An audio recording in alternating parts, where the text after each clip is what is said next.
Yo, JBlanked here. Today is my birthday. I just turned 29, but I still wanted to bring you some awesome PicoCalc content. On this little pocket computer, one of these programming languages can be over 150 times faster than the other for certain tasks. In one corner, you have MMBasic, the friendly built-in language that feels like it was born for this device. In the other, you have Python, the titan of the programming world, squeezed onto this tiny machine with the promise of incredible power. Today, we're not just comparing benchmarks, we're figuring out which language truly rules the PicoCalc. We'll explore what it's like to use from the moment you power it on, how easy it is to control the hardware, and how it performs when you're trying to build something real. By the end, you'll know exactly which one is right for you in your own pocket-sized powerhouse. Let's start with the first 5 minutes, the out-of-the-box experience. This is where the battle lines are drawn and the two philosophies really crash. You take your freshly built PicoCalc, turn it on, and what happens? With the stock firmware, it boots straight into a command prompt, a blinking cursor ready to go. You're in MMBasic. There's no setup, no installation, and no PC required. It just works. This is MMBasic's home turf. It's a completely self-contained coding environment. If you want to write a program, just type edit and you're in a simple built-in code editor that's fast and right on the device. When you're ready to test, just exit and type run. The smooth loop of writing, running, and debugging all on the device itself is incredibly satisfying. It has the soul of a classic home computer where there's almost nothing between you and the machine. Now let's switch gears to Python. Getting MicroPython on the PicoCalc does require some initial setup. It means hooking the device up to your computer, forcing it into a special bootloader mode, and dragging over a firmware file. But after that initial setup, the story changes completely thanks to dedicated community drivers. Once installed, the PicoCalc can boot directly into a Python repo, a live interactive command prompt right on the screen. This gives you a fully self-contained Python experience. You're not tethered to a PC. If you want to edit a file, you can call a built-in text editor with edit and then type in the file name. When you're ready to run your code, then you can exit and run your code by using run and then type in the file name. While the initial setup is more involved than MMBasic's instant on approach, the result is two very different but equally portable ways of coding. In the first round, it's not a knockout but a fascinating clash of styles. MMBasic is classic and integrated, while Python is modern and modular. A pocket computer is only as cool as its ability to interact with the world. Its screen, its keyboard, and any external bits and pieces you connect. This is where a language's connection to the hardware really matters. MMBasic was designed from day one for microcontrollers just like the one in the PicoCalc. The PicoCalc Firmware, which is the heart of MMBasic on this device, comes with direct, high-level commands for all the hardware features. Things like controlling the screen's backlight, reading keyboard presses, managing files on the SD card, or talking to sensors over ITC and SPI are all done with simple commands. This deep integration means you can get projects up and running incredibly fast. It feels like the software and hardware are in perfect sync.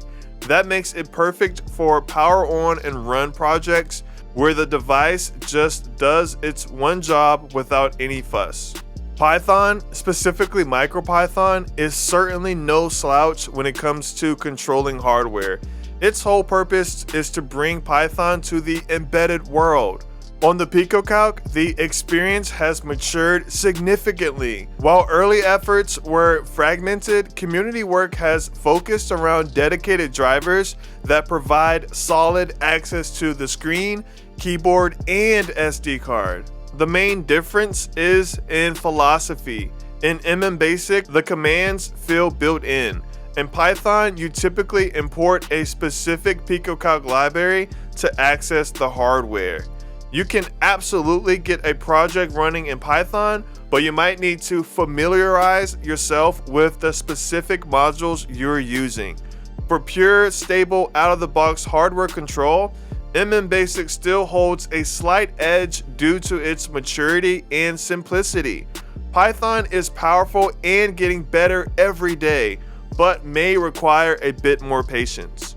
And now the main event, raw power. This is where things get wild, as Python establishes a commanding lead. Let's talk about pure number crunching speed. In benchmarks, MicroPython on the PicoCalc can be monumentally faster than MMBasic. One test focusing on sine and square root calculations found MicroPython to be an incredible 158 times faster. This isn't a small gap, it's a huge leap in performance.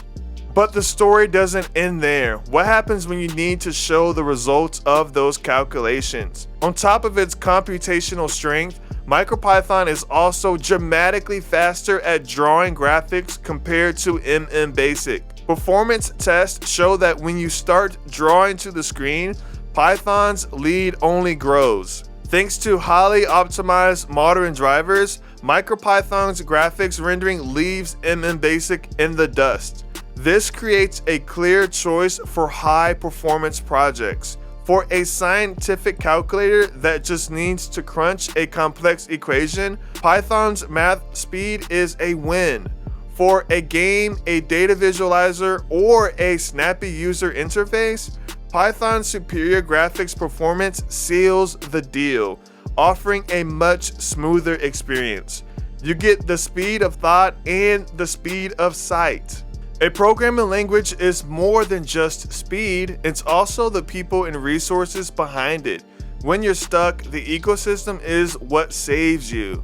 The MMBasic community, and the PicoMi community in particular, is active and incredibly focused. There are dedicated forums and code repositories filled with examples, libraries, and full projects built for this exact hardware. If you want to build a weather station or port a classic basic game, there's a good chance someone has already shared their code.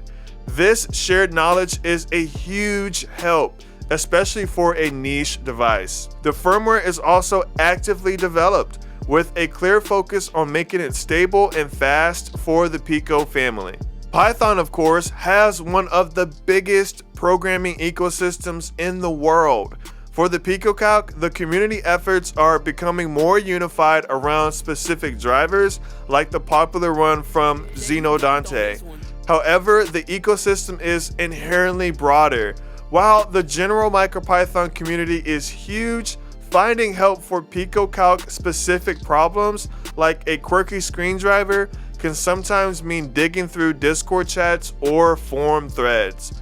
For many, the PicoCalc is for tinkering, and that's part of the fun. But if you want to build a finished project with the most direct community support, MMBasic currently has the more mature ecosystem for this specific device. So, after all that, which language would you pick for your PicoCalc? Are you on Team MMBasic with its classic all-in-one experience and simple hardware control? Or are you on Team Python, chasing that raw speed and leveraging its on-device editor? I'm genuinely curious. Let me know what you think in the comments. Your experience could be the deciding factor for someone else. And if you enjoy these nerdy explorations and want to see what I end up building with this thing, make sure to subscribe and turn on that notification bell so you don't miss what's next. So, which language rules the PicoCalc? The unsatisfying but honest answer is, it depends entirely on what you want to do. MMBasic is the undisputed king of the out-of-the-box user experience. It's the champion of simplicity and hardware harmony. If you want a device you can pick up, turn on, and start creating on instantly, MMBasic is for you.